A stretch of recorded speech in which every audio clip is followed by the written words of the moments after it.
महाभारत का जीवन दर्शन।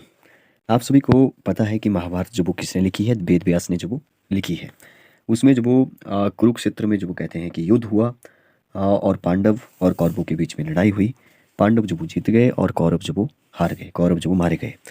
तो यहाँ पे जो वो आपने भी कभी, आपके दिमाग में भी कभी आया होगा कि क्या सच में जो वो ऐसी लड़ाई जो वो हुई होगी, जहाँ पे श्री कृष्ण जो वो अर्जुन के सारथी हैं, और दूसरी ओर जो वो कौरव और धृतराष्ट्र और संजय जो वो, जिनको धृतराष्ट्र जो कि आंखों से अंधे हैं, लेकिन संजय जो वो उनको बता रहे हैं अपनी दिव्य दृष्टि से।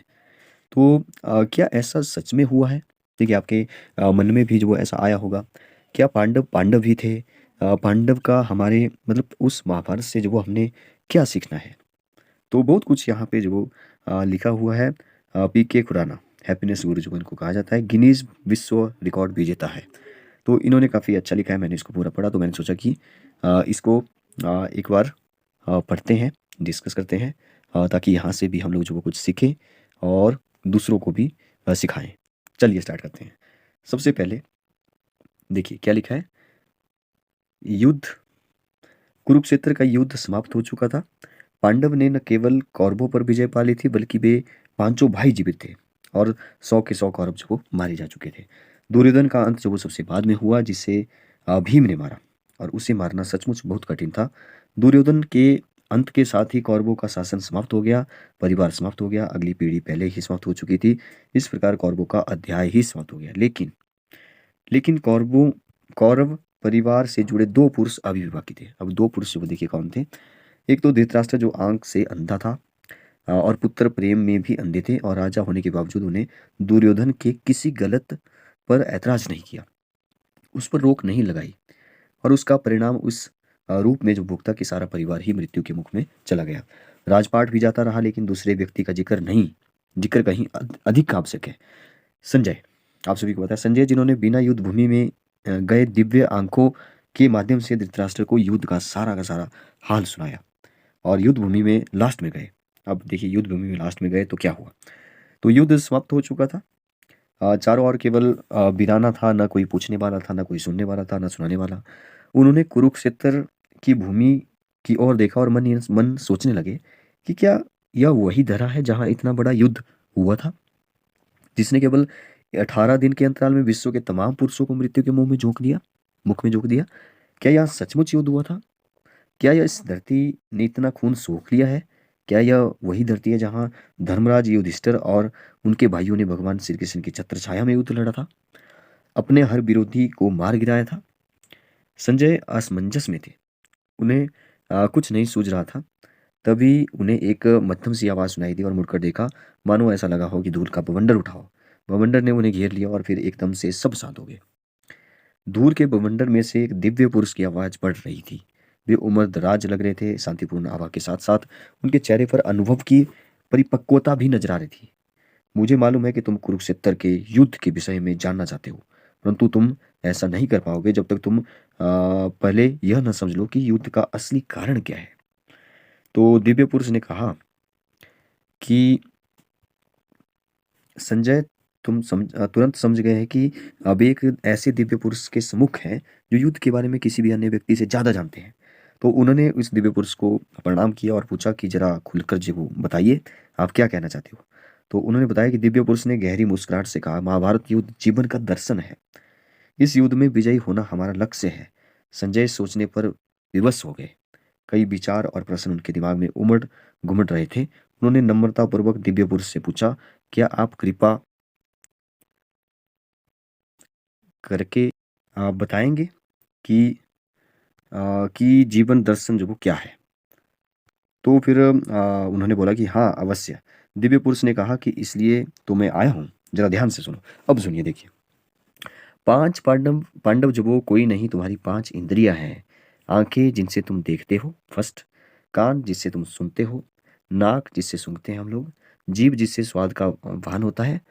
तुम्हारी त्वचा जिससे तुम स्पर्श करते हो। तो ये पांच इंद्रिय जो वो पांच पांडव है, ठीक है। लेकिन क्या तुम जानते हो कि कौरव कौन है? कौरव कौन है? तो यहाँ पे बताया कि संजय ने इनकार कर दिया, मतलब कि नहीं पता है। तो कौरव संसार में विद्यमान 100 100 बुराइयां हैं जो तुम पर आक्रमण करती है। अच्छी बात है कि तुम इन बुराइयों से लड़ सकते हो, इनका मुकाबला कर सकते हो और इनका नाश कर सकते हो, लेकिन क्या तुम जानते हो कि ऐसा कैसे संभव है? संजय ने एक बार फिर इनकार करके आ, सिर हिलाया। तो दिव्य पुरुष ने अपनी धीर गंभीर वाणी में कहा, बुराइयों का नाश तभी संभव है जब भगवान श्री कृष्ण तुम्हारे रथ पर विराजमान हो और रथ की लगाम उनके हाथ में हो। कृष्ण तुम्हारी आत्मा की आवाज है। तुम जब भी कुछ सोचते हो या करते हो, तुम्हारी आत्मा तुम्हारी पथ प्रदर्शक होती है। यदि तुम आत्मा की आवाज सुनो, अपने जीवन के रथ की लगाम, आगे लिखा है लगाम, आत्मा को सौंप दो, तो फिर तुम्हारी चिंताएं जो वो समाप्त हो जाएगी।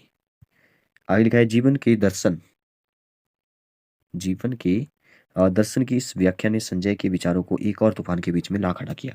परंतु उन्होंने शीघ्र ही खुद को संभाला और यह निश्चय किया कि इस दिव्य पुरुष से बात करके वे अपनी सभी शंकाएं दूर करेंगे। अतः उन्होंने प्रश्न किया कि हे देव, मुझ पर कृपा करें और मुझे यह बताएं कि यदि कौरव बुराइयों के प्रतीक थे तो द्रोणाचार्य और भीम सरीखे गुरुजन उनके साथ क्यों है? दिव्य पुरुष इस प्रश्न का कुछ विचलित दिखे और वे उदास हो गए, लेकिन संजय की शंका का समाधान उन्होंने फिर भी किया। इसका अर्थ है कि जैसे जैसे तुम बड़े होते हो, तब तुम अपने ही तर्कों और अपनी कल्पना की उड़ान का विश्लेषण कर सकते हो।